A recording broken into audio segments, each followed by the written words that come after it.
Monsieur Fama Kanté.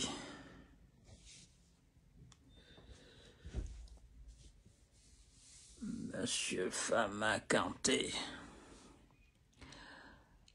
Bonjour les amis, bonsoir à tout le monde. J'espère que vous allez bien. Bonjour, bonsoir.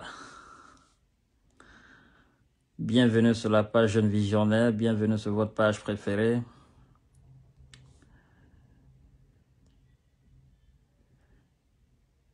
Venez, nous allons parler un peu. Parce qu'il y en a qui n'aiment pas qu'on parle. Et on doit parler. Chers amis, venez rapidement et partagez la vidéo. On ne va pas durer, on va juste faire une petite mise au point. Et puis se quitter rapidement. Voilà. Voilà. Je vous salue tous, je vous salue tous. Je vous salue tous, chers amis. Voilà. Je vous salue, vous avez ma salutation, que la paix de Dieu soit sur vous.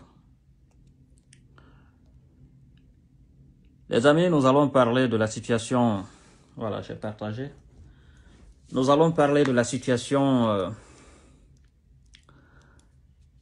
politico-sociale de notre pays. Voilà, la situation politico-sociale de la Guinée. Donc, venez rapidement, nous allons faire une petite mise au point.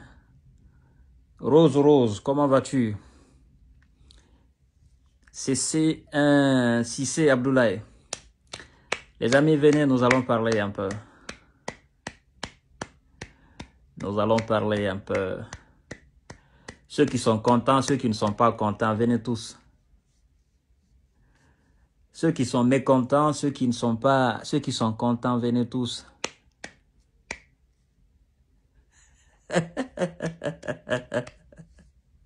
Oh, j'aime trop ce Mouri Diakité.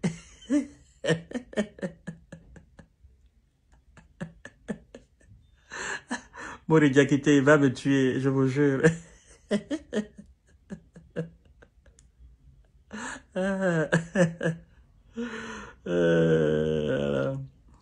Penalty Yako, comment allez-vous mon cher? Alors les amis, vous savez, j'ai dit souvent depuis le début de cette transition que ça va être difficile pour les Guinéens, très difficile. Ça va être difficile parce que vous avez le changement d'esprit, le changement d'habitude, le changement de mentalité, le changement de réalité. Ça demande un sacrifice énorme, très énorme. Et prenez l'exemple sur vous-même. C'est comme si vous êtes dans une relation sentimentale très forte, une relation où vous vous plaisez énormément, où vous tirez du profit, du plaisir, une relation extraordinaire. Vous restez dans cette relation avec toutes ces jouissances. Pouf, un beau matin, on vient vous réveiller en vous disant que c'est terminé. C'est terminé. Vous voyez, le sentiment que vous aurez après, il va vous falloir du temps pour accepter. Il va vous falloir du temps pour réadapter votre esprit à une autre réalité. Et cette réalité, c'est ce qui est difficile à accepter. Depuis des temps, en Guinée, le Guinéen est habitué au libertinage, à la pagaille. Le Guinéen est habitué à la dépravation. Le Guinéen ne sait pas ce qu'on appelle l'organisation. Le Guinéen connaît les règles de bonne conduite en théorie, mais dans la pratique, le Guinéen n'a jamais pratiqué les règles de bonne conduite. Le Guinéen s'est laissé aller. Et l'administrateur ou les administrateurs qui étaient là, l'autorité pseudo-compétente qui était en place, cette autorité était la première à pratiquer le libertinage. Chacun faisait ce que bon lui semblait. Et ce, depuis le temps de Lansana Conté. On a trop pagaillé avec de l'argent en Guinée. On a trop pagaillé avec les lois en Guinée. On a trop pagaillé avec la société en Guinée. On a dépravé la société. On a mis à, c'est-à-dire, on a mis à sac toutes les réalités, toutes les bonnes réalités de notre société. On a brûlé tout. Le cousinage à plaisanterie, on a tout bousillé, tout.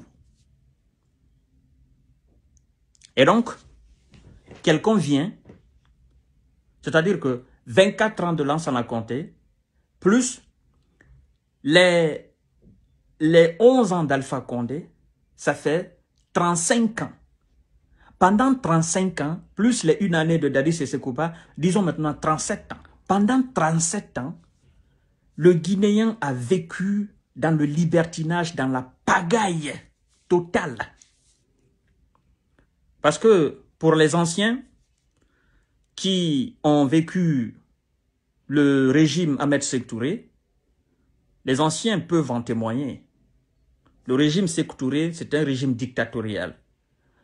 La loi était là, respectée. Alpha Condé lui-même a témoigné avant sa fin. Il a dit plusieurs reprises que sous le règne d'Ahmed Sékou Touré, que le citoyen respectait les lois. Même si on peut qualifier de loi dictatoriale, mais il a reconnu tout dernièrement, Alpha Condé, avant sa chute, que sous le régime d'Ahmed Sékou Touré, le citoyen reconnaissait, le citoyen respectait les lois. Et les anciens peuvent même témoigner. Il y en a qui vont jusqu'à dire qu'on pouvait dormir tranquillement dehors, personne ne pouvait vous toucher. Vous pouvez déposer tranquillement vos objets là, ça pouvait faire 2 jours, 3 jours, personne ne touche. Ça veut dire qu'en ce moment, le Guinéen avait le civisme, le sens du civisme, le sens des règles de bonne conduite. Et depuis lors, on a tout perdu. On s'est cru dans une démocratie. Or, il n'y a pas de démocratie en Guinée. Ça fait plusieurs fois, je répète cela, mais les gens ne comprennent pas. Il n'y a pas de démocratie en Guinée. Ceux qui disent, oh non, la jeune démocratie guinéenne, ce sont des mythos. Il n'y a pas de démocratie en Guinée. La Guinée n'est pas un pays démocratique. Et ceux même qui parlent de démocratie en Guinée ne sont pas des démocrates. Ce sont des mythos. Journalistes, médias, tous ceux qui parlent de démocratie en Guinée, il n'y a pas de démocratie en Guinée. La Guinée n'a jamais connu la démocratie. La démocratie telle qu'elle est enseignée à l'école, là. La démocratie telle qu'on a souvent l'impression d'avoir dans les pays occidentaux ici, là, cette démocratie n'existait pas en Guinée. La Guinée n'est pas un pays démocratique. Et ceux même qui parlent de la démocratie, parce que, écoutez très bien, vous savez, il y a une différence entre la démocratie et la liberté d'expression.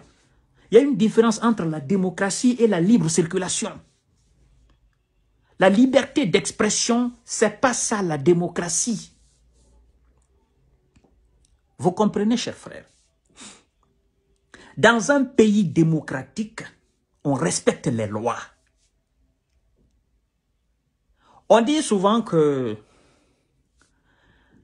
la Constitution donne naissance à la démocratie et la démocratie, à son tour, garantit la Constitution. Donc, toute démocratie qui n'est pas fondée sur le respect de la Constitution n'est pas une démocratie. Donc, il n'y a pas de démocratie en Guinée. La Guinée n'a jamais connu la démocratie. La démocratie les principes, parce que c'est la Constitution qui donne naissance à la démocratie. Tous ceux qui se fatiguent pour dire que la Guinée, la jeune démocratie guinéenne, ce sont des mythos, chers frères. Ce sont des mythos. Arrêtons de parler de démocratie. Quand on parle de démocratie en Guinée, ça me donne les mots de tête. Parce que moi qui connais les véritables piliers de la démocratie, et qui en Guinée, aucun des piliers de cette démocratie n'est installé, je suis prêt à démentir le plus grand intellectuel guinéen, le plus grand démocrate guinéen sur un plateau de télévision, à le démentir que la Guinée n'a jamais connu la démocratie. Arrêtez de vous fatiguer. Battons-nous d'abord pour avoir un État respectueux et respectable. Battons-nous d'abord pour avoir cela. Et quand on parle souvent de droits de l'homme, pour le respect des droits de l'homme, pour le retour à l'ordre constitutionnel, moi, ça me fait rire. Ça me fait vraiment rire. Dans un pays où les lois ne sont pas respectées, dans un pays où ceux qui sont censés respecter les lois et ceux qui sont censés faire respecter les lois, ceux-là ne respectent pas la loi et ils ne font pas respecter la loi. Vous me parlez de droits de l'homme là? Il n'y a pas de démocratie en Guinée, il n'y a pas de droits de l'homme en Guinée. Battons-nous d'abord à ce que la Guinée devienne un État normal. Un État normal avec des institutions fortes. Des institutions qui seront respectées. Et ceux qui travailleront au sein de ces institutions doivent respecter ces institutions et faire respecter ces institutions. Mais je vais vous dire quelque chose, chers frères.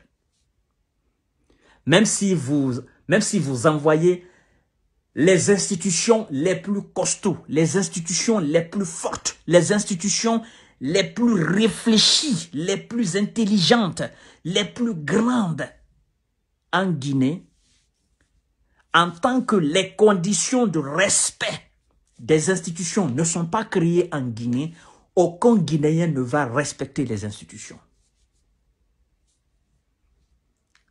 C'est la vérité, je vous dis.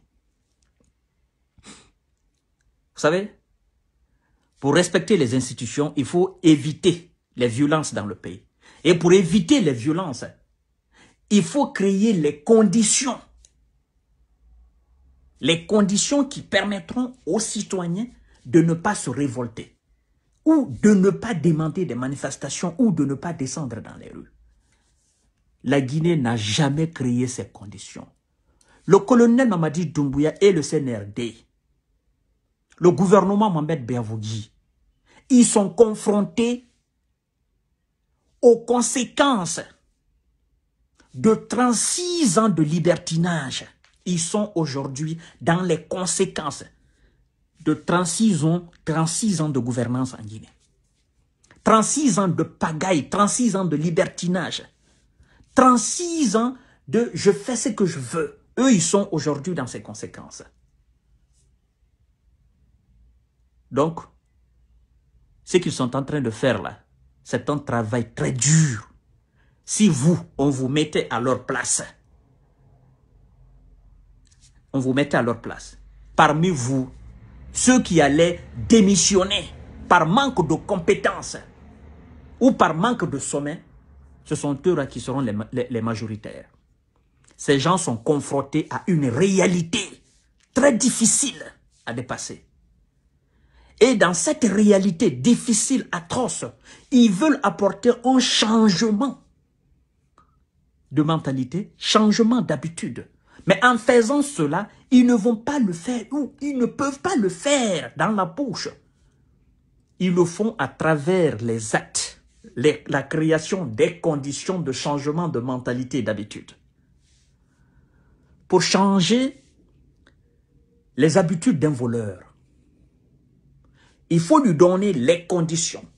Il faut lui donner un travail décent. Il faudrait qu'il ait un salaire lui permettant de satisfaire ses besoins. Vous comprenez, chers frères? C'est très difficile. Le colonel Mamadi Doumbouya, Aujourd'hui, il ne dort pas. Je sais qu'il ne dort pas. Vous savez pourquoi il ne dort pas? Le colonel ne dort pas parce que l'esprit qu'il a dans sa tête, la vision de la Guinée qu'il a dans sa tête, la manière dont il veut servir les Guinéens, même si le sommeil se saisit de lui, ne serait-ce qu'une fraction de seconde, ça l'éveille. Ça lui dit, non, tu n'as pas droit à dormir. Le colonel, il ne dort pas. Il travaille de jour et nuit. Et moi, j'ai pitié de lui. Billahi, j'ai pitié de lui. Parce que je sais que parmi vous là, si on vous mettait à sa place et qu'on vous dit de vous engager comme lui sur le terrain, d'avoir les mêmes esprits de changement, de nouvelles, c'est-à-dire de la renaissance guinéenne comme lui, la plupart d'entre vous rendraient les armes, jetteraient l'éponge pour dire c'est trop difficile, je ne peux pas, il y a trop de stress. Les appels par-ci, les appels par-là, les SMS par-là. Vous savez, les gars comme le colonel Mamadi Doumbouya, ils ont des milliers de personnes qui les appellent à la fois, des milliers de personnes qui les écrivent. Ils reçoivent des SMS, des milliers de personnes, des conseils, comment synthétiser ces messages, qu'est-ce qu'il faut tirer de ces messages. Parmi ces messages, quel est le message le plus utile à la nation? C'est pas facile. Le changement dans un pays comme la Guinée, c'est pas facile. C'est pourquoi, souvent quand je vois des gens, oh non, ils n'ont pas respecté, ils ne sont pas compétents. Je dis, bon sang de Dieu, c'est pas facile. Vous ne comprenez pas quand vous dites qu'ils ne sont pas compétents, vous ne comprenez pas. Vous ne comprenez absolument rien. Mettez-vous à leur place pour comprendre. Vous savez, nous autres, nous qui sommes sur les réseaux sociaux là, nous ne sommes pas des administrateurs, nous ne sommes pas des gouverneurs, des ministres, des présidents, non, non, non, non. Mais, tous ceux qui font le blog comme moi, qui font des réflexions et qui viennent devant vous pour vous parler avec une certaine cohérence, avec une certaine logique, demandez-les dans l'ombre. Ils vous diront que c'est un travail harassant. Il y a des gens qui me demandent parfois, Monsieur Kanté, est-ce que vous préparez avant de venir vous asseoir? Je dis non, je n'ai pas besoin de préparer. La préparation est déjà là. Mais il faut parler devant vous avec de la cohérence en suivant la logique. Ça demande du travail mental. Et eux, ils sont plus grands que nous. Il y a des ministres aujourd'hui qui ne dorment pas. Parce que ils veulent apporter quelque chose de nouveau que la Guinée n'a jamais connu. Ils veulent s'inscrire dans l'esprit du CNRD. L'esprit du CNRD, c'est quoi? C'est l'esprit du changement.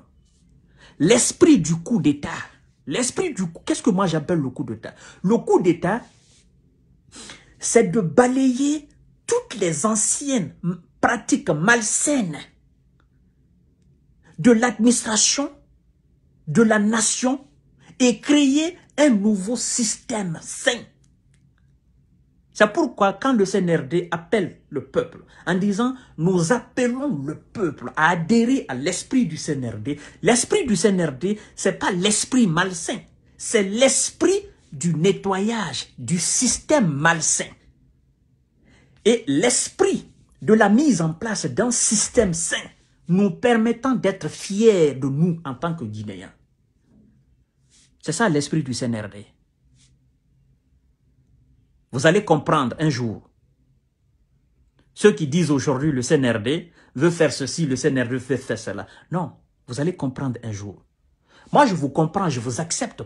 Vous savez pourquoi je vous comprends, je vous accepte? Parce que la plupart d'entre vous sont habitués à un système. Le Guinéen n'a de l'expérience que l'expérience guinéenne. Est-ce que vous comprenez cela? L'expression-là. La phrase là, le Guinéen n'a d'expérience que l'expérience guinéenne. La jeunesse guinéenne n'a d'expérience que l'expérience guinéenne. La jeunesse guinéenne n'a connu de pratiques administratives, politiques ou administratives que la politique administrative guinéenne. Et donc, quelqu'un d'autre vient avec un autre système, veut balayer ce système administratif, cette expérience malsaine. Il n'est pas facile de comprendre l'état d'esprit de cette personne-là. Parce que ce que cette personne-là entreprendra comme nouvelle chose, ça sera qualifié de complot. C'est pourquoi aujourd'hui, la plupart des Guinéens, des citoyens guinéens, disent que le colonel Mamadi Doumbouya et son CNRD sont en train de comploter, sont en train de faire des complots. Parce que le système qu'ils veulent mettre en place, nous autres, nous ne sommes pas habitués à ce système. Donc pour nous autres, c'est une trahison. On veut nous enlever notre ancien système.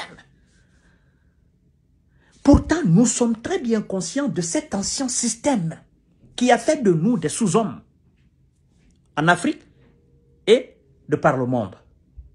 Nous voulons le changement, mais nous ne voulons pas payer le prix du changement. Voilà le paradoxe guinéen. Voilà. C'est ça. Il est très difficile de comprendre. Vous savez, dans les temps, quand... paix à son âme, Jerry Rawlings du Ghana est venu faire son coup d'État. C'est comme ça aussi que chez lui, là, au Ghana, c'est comme ça on percevait l'esprit du changement de Jerry. Parce que ceux qui étaient habitués à des pratiques de corruption et de malversation dans l'ancien système ghanéen, ils n'ont pas aimé le système que Jerry a envoyé. Ils ont pensé au début que Jerry était fou, qu'il a trahi le Ghana. Il y en a qui pensaient même que, comme le gars, il avait des parents allemands, il y en a qui pensaient que le gars, il était au solde de l'impérialisme occidental. Mais après, les Ghanéens ont compris. Ils ont compris quand? Ils ont compris, c'est quand Jerry a réussi effectivement à mettre en place ce système qui aujourd'hui fait de Ghana un pays exemplaire dans la sous-région. Quand on parle souvent, on dit le Ghana avance. Ghana qui a eu son indépendance en 57, la Guinée a eu son indépendance en 58, la Guinée ne fait que reculer. C'est parce que quelqu'un a pris la destinée de la nation et ce quelqu'un, il a amené un système que les Ghanéens n'avaient jamais connu. Aujourd'hui, notre quelqu'un là, c'est le colonel Mamadi Doumbouya. Et c'est pourquoi je dis au colonel, voyez bien l'expérience du Ghana. Les Ghanéens d'alors, les Guinéens d'aujourd'hui, ils sont à la place des Ghanéens d'alors. Ces Ghanéens qui traitaient Jerry de fou. Ces Ghanéens qui traitaient toute personne qui s'inscrivait dans la logique de Jerry de fou. Parce que vous n'êtes pas sans savoir qu'il y avait aussi des Ghanéens conscients qui ont accepté d'accompagner Jerry. Et ces Ghanéens, on les traitait de fous. On les traitait de traite. On les traitait avec toutes les étiquettes. Mais après, comment est devenu le Ghana? C'est comme ça, aujourd'hui, nous autres, on nous traite. C'est comme ça on traite le colonel Mamadi Doumbouya. C'est comme ça on traite son gouvernement. Il y en a qui sont assis même avec des chapelets qui demandent Dieu à ce que le gouvernement échoue. Il y en a qui sont assis avec des chapelets qui demandent à ce que Dieu même tue le colonel. Tout simplement parce que lui, il veut qu'on retourne aux mêmes anciennes pratiques. Vous savez, le changement de système, ça ne se fait pas au bout d'une année. Ceux qui disent aujourd'hui, oh non, c'est du alpha sans alpha, vous ne comprenez pas. Il y a un travail qui est en train de se faire dans l'ombre. Ce que vous voyez là, ce n'est que superficiel. Le travail fondamental, le travail formel est en train de s'opérer dans l'ombre. Et le jour que ce travail portera son fruit, ce que vous voyez là, de superficiel, ça va disparaître. Ça va disparaître. Il y a encore quelques éléments qui se laissent aller avec le système ancien, qui sont aujourd'hui dans le système. On ne va pas nier. Moi, je ne vais pas nier. Je sais qu'aujourd'hui, même aujourd'hui, il y a des corrupteurs. Il y a des gens qui tentent de passer par les mailles du filet. Aujourd'hui, il y en a. Mais le travail est en train de s'opérer au fond. Il y a un travail fondamental. Je vais vous donner un exemple palpable. Aujourd'hui, la CRIEF fait que les membres du gouvernement ont peur de voler. Voyez-vous, la CRIEF fait aujourd'hui que les membres du gouvernement Mohamed Beavogui ont peur de voler, ont peur de décaisser de l'argent. Parce que quand vous décaissez aujourd'hui, avant même de décaisser de l'argent, le ministre doit fournir la preuve, c'est-à-dire là où il va utiliser l'argent. Vous comprenez? À cause aujourd'hui de la CRIEF, il y a des anciens ministres qui ont peur de rentrer en Guinée. Ça, c'est un travail fondamental. Pourquoi ils ont peur? Ils ont peur parce que, depuis l'arrivée de CNRD, il n'y a aucun département ministériel qu'ils ont touché et qui était blanc comme neige. Tous les départements ministériels d'Alpha Condé, c'était des départements sains. On n'a pas touché un département ministériel. On n'a pas touché un ministre et qu'on a trouvé que ce ministre est sain, qu'il était propre. Il n'y en a pas. Tous les ministres d'Alpha Condé, tous les ministres qu'Alpha Condé a utilisés depuis 2010 jusqu'à aujourd'hui, tous les départements ministériels, ils ont volé. Ça doit faire la honte. C'est la honte. Dans tous les départements ministériels, il y a eu du vol. Mais quand je dis du vol sans précédent. Parce que vous savez, les minéraux qui ont été exploités de 2010 en 2020, l'aide financière qu'Alpha Condé a reçue de la part des institutions financières internationales, c'est-à-dire que l'argent qui est entré en Guinée, à travers l'exploitation de la Guinée et à travers les aides des institutions financières internationales, l'argent qui est entré en Guinée, cet argent n'est pas entré en Guinée sous l'ère de Lansana Conté, encore moins d'Ahmed Sékou Touré. Et le vol qui a été effectué sous le régime d'Alpha Condé, ce vol, vous prenez le vol qui a été effectué sous le règne de Lansana Conté, les 24 ans de Lansana Conté, plus les 26 ans d'Ahmed Sékou Touré, ça fait 50 ans. C'est-à-dire le vol qu'on a effectué sous le régime d'Alpha Condé, 11 ans, le vol qu'on a fait dépasse largement le vol qu'on a effectué pendant les 50 ans d'Ahmed Sékou Touré et de Lansana Conté cumulés. Vous savez pourquoi? Parce que sous le régime d'Ahmed Sékou Touré, recevait peu d'aide. Et le monde n'était pas comme ça. Les exploitations minières, machin, c'était pas encore développé comme ça. Et sous le régime de Lansana Conté recevait aussi peu d'aide. Les exploitations n'étaient pas aussi comme ça. La bauxite, machin. On est passé à combien de mille tonnes, à combien de milliers de tonnes sous le régime d'Alpha Condé. Les financements, les aides.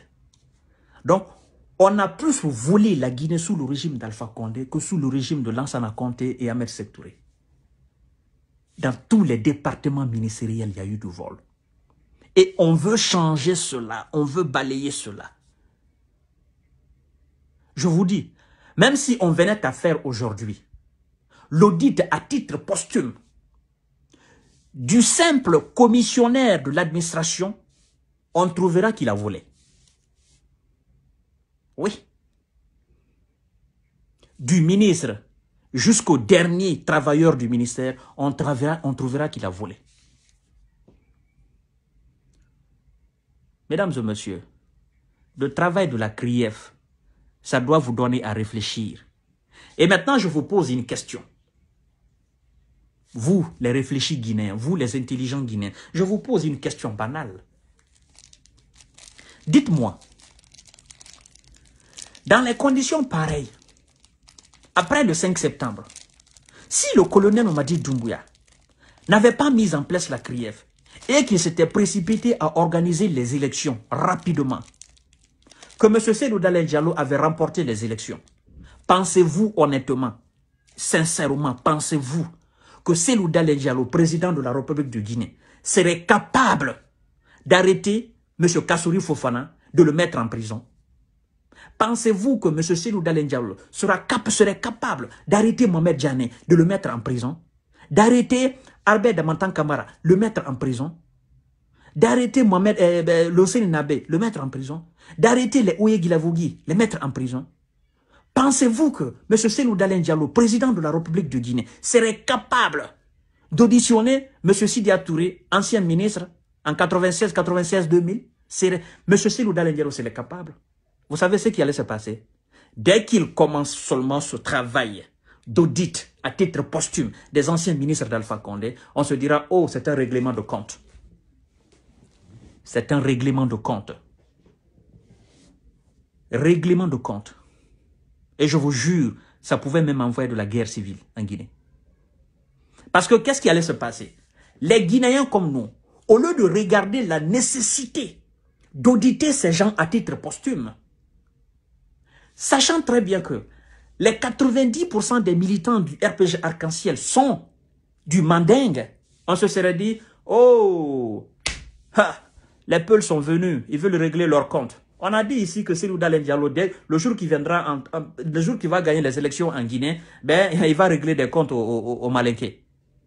On ne va plus comprendre la nécessité de lutter. Les anciens ministres, même s'ils appartiennent au RPG Arc-en-Ciel, même s'ils sont malinqués, on ne va pas comprendre la nécessité de mettre l'ethnie de côté et d'auditionner les anciens ministres des fils de Guinée et non des malinqués.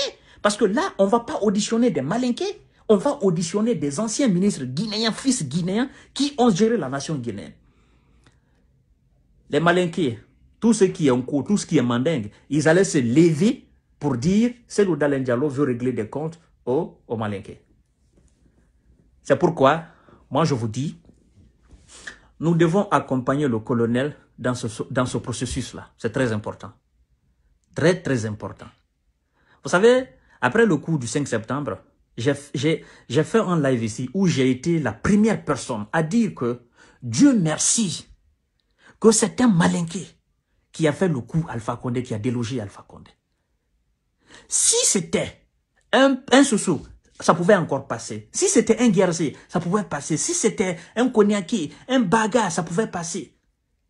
Si c'était un Nalou, ça pouvait passer. C'est-à-dire que tout le monde pouvait faire un coup d'État Alpha Condé en Guinée, sauf un Peul.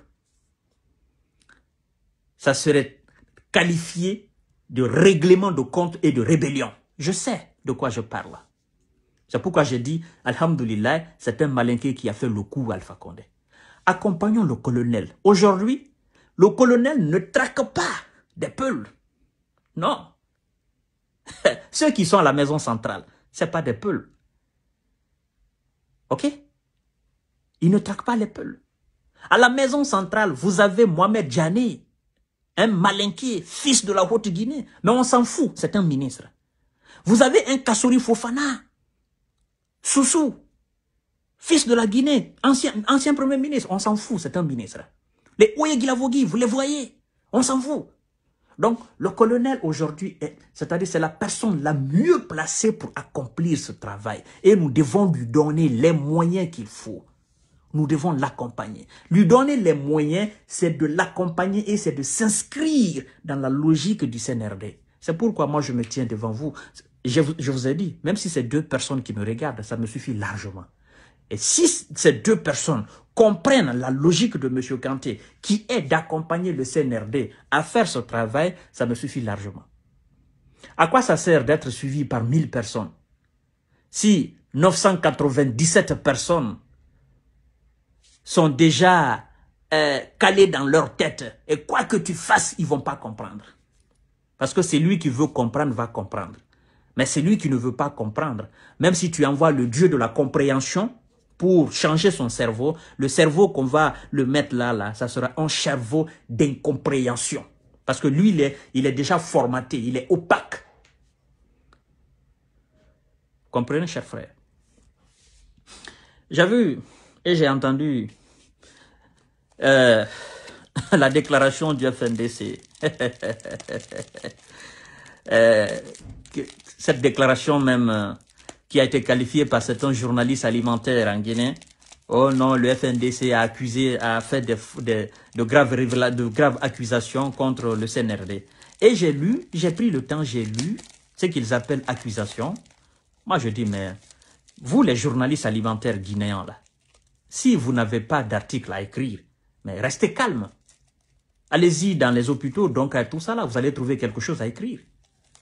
Mais ce que vous appelez accusation du FNDC contre le CNRD, à mon humble avis, ce n'est pas d'accusation. Parce que ce qu'on peut retenir là, simplement, que le FNDC dit la raison pour laquelle aujourd'hui on veut on dissout le FNDC, c'est parce que tout simplement au début, le CNRD a cherché le FNDC, l'adhésion du FNDC, que le FNDC a refusé, c'est pourquoi aujourd'hui il qualifie d'acharnement. Je dis, mais ça c'est pas une révélation, ça c'est pas une accusation. Depuis l'arrivée du CNRD, le CNRD a toujours appelé le peuple de Guinée à adhérer à l'esprit du CNRD. Donc si on a dit au FNDC d'adhérer à l'esprit du CNRD, mais le FNDC est dans son droit d'accepter ou de refuser. Alors s'ils ont refusé, qu'ils viennent aujourd'hui faire ces révélations, mais pour moi, ce n'est pas une révélation. C'est une tautologie, une redondance, une répétition de ce que le CNRD lui-même est en train de dire matin, midi, soir au peuple de Guinée, adhérer à l'esprit du CNRD. C'est simplement que ça. Vous comprenez, chers frères? Et quand j'entends Sékou Koundono, oh non, le CNRD veut disqualifier ou veut dissoudre des formations politiques ou veut disqualifier des acteurs politiques. Moi, ça me fait rire. Le CNRD veut disqualifier, veut dissoudre des formations politiques afin de préparer son candidat caché. Moi, ça me fait rire. Je me dis, Sékou Koundono, si tu n'as plus rien à dire, le mieux pour toi, c'est de te taire. Et si tu es sous le choc, parce que ce que les gens ne comprennent pas, nous sommes dans l'esprit du coup d'État. Le colonel, les forces spéciales, ils sont venus déloger Alpha Condé. Alpha Condé était une institution. La présidence est une institution. La toute première institution guinéenne, c'est la présidence. Les forces spéciales sont venues déloger Alpha Condé. Un coup d'État. Alors si on dissout le FNDC est purement et simplement dans le même état d'esprit que les militants du RPG Arc-en-Ciel. Quand leur président, il a été chassé, il a été délogé. De la manière dont les militants du RPG Arc-en-Ciel se sont sentis, c'est de la même manière que les membres du FNDC sont en train aujourd'hui de se sentir. Ils se disent, non, c'est anormal, on ne peut pas nous dissoudre. Mais on ne peut pas vous dissoudre. C'est lui qui a dissous Alpha Condé, c'est ce dernier-là qui vous dissout maintenant là. Vous ne comprenez pas quoi? Qu'est-ce que vous ne comprenez pas? On dit, on est dans l'esprit du coup d'État. Et nous sommes dans un régime exceptionnel. Si le CNRD vient, aujourd'hui, même si c'est pas vrai, si le CNRD, si le colonel Mamadi Doumbouya et les forces spéciales, aujourd'hui viennent pour dire on dissout tel parti politique, mais nous sommes dans l'esprit du coup d'État. Qu'est-ce que vous ne comprenez pas? Hein? Ça me fait rire. Qu'est-ce que vous ne comprenez pas? Nous sommes dans l'esprit du coup d'État. Nous sommes dans un régime exceptionnel. Dans ce régime exceptionnel, ce sont des lois exceptionnelles et des pratiques exceptionnelles. Qu'est-ce que vous ne comprenez pas? Quand on va dissoudre un parti politique, ça va faire quoi? Le plus grand parti politique de la Guinée, si je peux me permettre, c'était le pouvoir exécutif. On a dissous ça. En 2 heures, on a dissous cela. On a chassé le président. On dit c'est un dictateur. Bien sûr. Alors, si le CNRD venait à dissoudre le PDN de Lansana Kouyaté, en disant Lansana Kouyaté, vous êtes un dictateur, parce que depuis la création de votre parti jusqu'à aujourd'hui, vous êtes seulement le président. Or, vous n'êtes pas seul dans votre parti. Maintenant, on vous dissout. Votre parti, là, on dissout, parce que vous êtes un dictateur. On a dissous le premier dictateur de la République. Et les petits dictateurs à la tête des partis politiques, si on les dissout et qu'on les chasse, on les fait aussi un coup d'État. Nous sommes dans l'esprit du coup d'État. Qu'est-ce que vous ne comprenez pas? Si on vient à dissoudre l'UFR de M. Sidi Touré, on dit M. Sidi Touré, vous êtes un dictateur. Depuis la création de l'UFR, c'est vous seulement le président du parti là. Pourtant, vous n'êtes pas le seul. Le peuple de l'UFR sera content de l'acte du colonel Mamadi Doumbouya dans les conditions normales. Pour dire, bien sûr, depuis la création de l'UFR, c'est le seul président là qui est là. Et nous autres, peuple de l'UFR. Mais normalement, vous devez applaudir. Peuple de l'UFR et peuple de ces partis à la tête des présidents dictateurs. Nous sommes dans l'esprit du coup d'État. Vous ne comprenez pas. Ouvrez vos crânes là. Vous allez comprendre ce qui est en train de se passer. Alors, on n'est pas encore à ce niveau. Mais c'est une logique quand même que j'avance. C'est très simple. Et je crois que parmi vous, il y a des personnes réfléchies qui disent « Monsieur Kanté, vous voyez très bien. » Mais je vois très bien, je réfléchis, je vois très bien. Tous ces présidents de partis politiques, ce sont des dictateurs. Tous ceux qui ont fait 11 ans à la tête de leur parti politique, tous ceux qui ont fait 10 ans, 15 ans à la tête de leur parti politique, ce sont des dictateurs. On n'en dit pas seulement. Sinon, ce sont des dictateurs, on le sait bien. Parce que quand vous demandez de l'alternance à la tête de l'État, il faudrait que vous-même, au sein de vos formations politiques, vous fassiez de l'alternance. Mais quand vous leur posez la question à ces présidents, mais ils passent par des discours politiques en disant « Non, le parti a confiance en moi. » Mais si le parti a confiance en toi, tu n'oublies pas aussi que le peuple, une partie du peuple avait confiance à Alpha Condé. Ils ne vont pas accepter parce que M. Kanté touche quelque chose qui fait mal. M. Kanté est en train de parler, il est en train de toucher le point J qui fait très mal. Nous sommes dans l'esprit du coup d'État. Le FNDC doit accepter son sort. Maintenant, ce que moi j'ai envie de dire, vous savez, dire que le colonel veut dissoudre des formations politiques, je vais vous dire quelque chose. Hein. Tous les commentateurs réfléchis d'ailleurs. J'ai une fois causé avec un ancien ministre de Lansana Conté qui m'a dit, Monsieur Kanté, vous avez fait un live un jour, ça m'a touché. Et depuis ce jour, je vous regarde, je vous suis. Je vois en vous quelqu'un de très réfléchi. Il dit, Monsieur Kanté, vous avez fait un live après le coup d'État et vous avez dit, si depuis le 5 septembre, après avoir fait le coup d'État Alpha Condé, le colonel Mamadi Doumbouya, il a dissous les institutions, c'est-à-dire le pouvoir exécutif, le pouvoir législatif et le pouvoir judiciaire. Il a dissous tout ce qui était là. Il pouvait aussi, dans ce même discours, dissoudre tous les partis politiques. Parce que les partis politiques sont des enfants du ministère de l'administration du territoire et de la décentralisation. Parce que c'est ce ministère-là qui délivre, ok, les agréments des partis politiques. Et s'il n'y a pas de ministère, si le ministère de l'administration du territoire et de la décentralisation est dissous, dans les conditions normales, on doit aussi dissoudre les partis politiques. C'est ça. Il dit, mais le colonel, il a été trop doux. Parce que s'il avait dit que tous les partis politiques en Guinée sont dissous, ce jour-là, dans son discours, personne n'allait contester. Alpha Condé est dissous, tous les partis politiques sont dissous, on part zéro, avec des nouvelles bases. Il dit, mais il ne l'a pas fait, il a été très gentil. Je dis oui. Ça, je l'ai dit, mais les gens n'ont pas compris. Voyez-vous, chers frères, je ne vais pas abuser de votre temps, vous devez comprendre que l'ambition du colonel Mamadi Doumbouya, ce n'est pas de dissoudre les partis politiques. Non. C'est de réglementer les choses en Guinée. Quand vous voyez le communiqué du ministère de l'administration du territoire et de la décentralisation, en l'occurrence M. Mouri Condé, le ministre, ils disent on doit synthétiser les partis politiques. Comment on le fera? Il y a des règles qui sont là, établies. Tout parti politique qui ne sera pas dans les règles, tout simplement, on ne te dissout pas. Mais tu dois chercher à te mettre dans les règles de l'art. Non.